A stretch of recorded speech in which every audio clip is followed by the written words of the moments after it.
welcome to Beyond the Veil with Norman Meredith.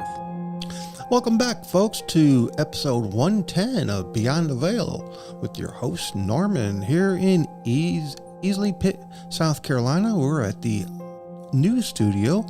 We're going to be here for a little bit because at the old studio, the AC died, and I don't do heat stroke. So it's just going to be me, myself, and I tonight.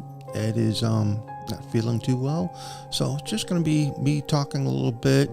It's probably going to be around a 10-15 minute episode tonight where we're going to talk about episode 110 about the cryptids of Guam. And Guam's got, believe it or not, it's got a few interesting little array of cryptids, which surprised me.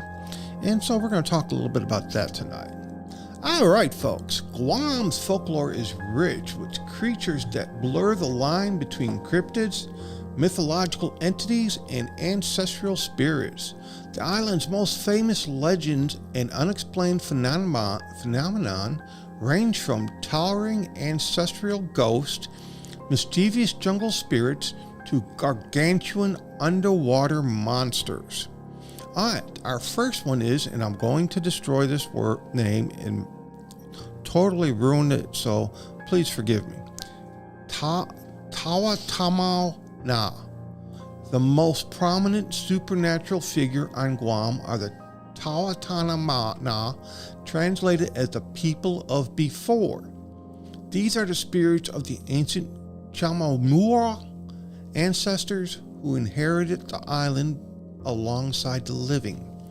These are nature of the spirits, while originally believed to provide daily protection over time. Their lore evolved to include both helpful and highly mischievous or vindictive spirits.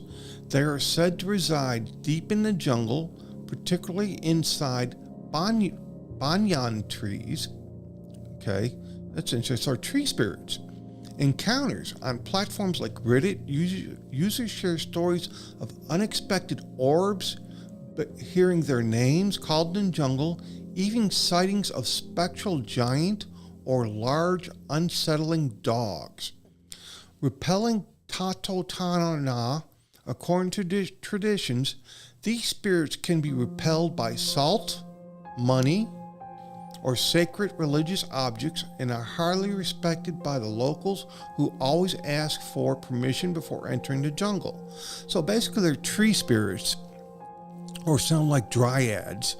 If you're into like D&D and stuff like that, it sounds like like a tree spirit or a dryad.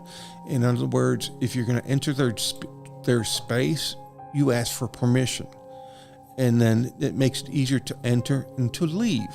And that if you're going to harvest anything, you ask for permission, and you only take what you need and nothing more.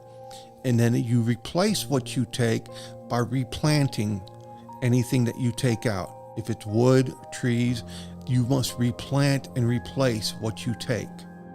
And that soothes the spirit. All right, the next thing we're going to talk about is giant fish.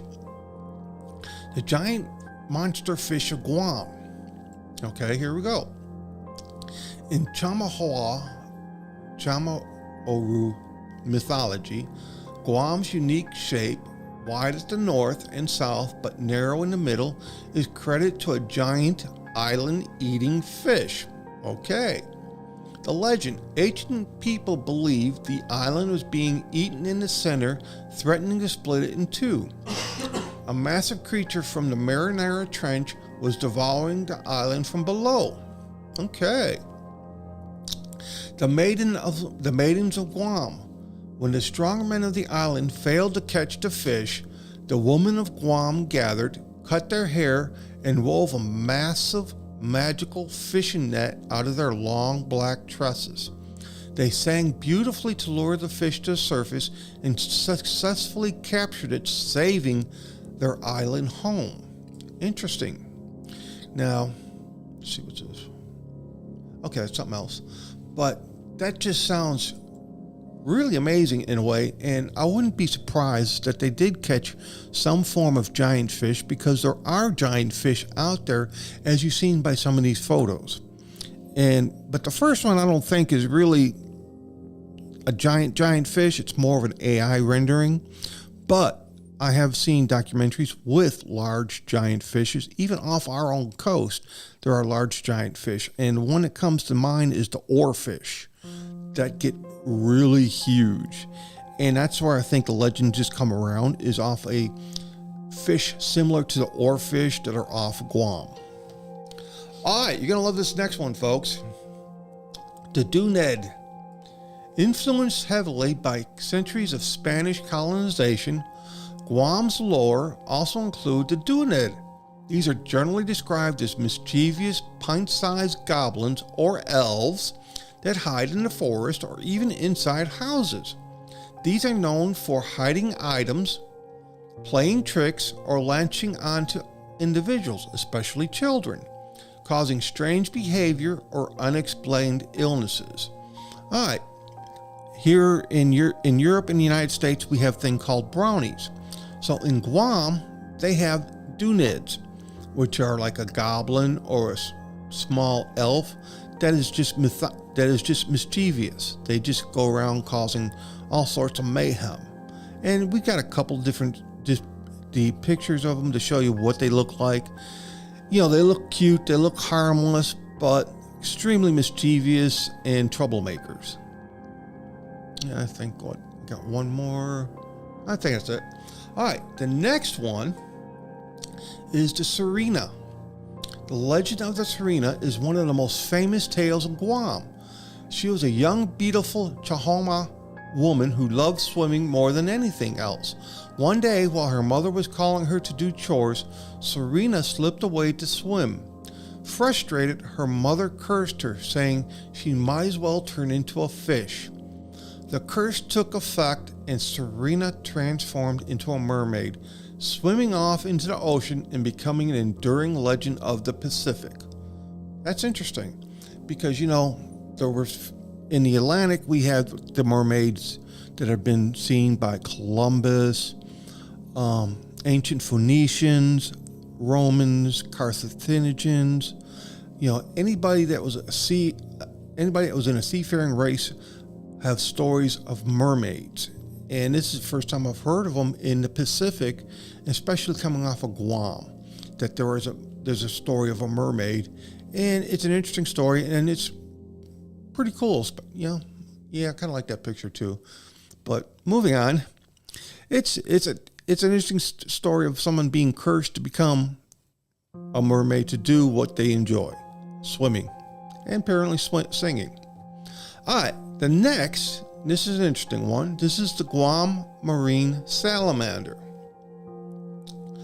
All right, in the realm of modern cryptozoology, the Guam marine salamander is a lesser-known, mysterious aquatic cryptid.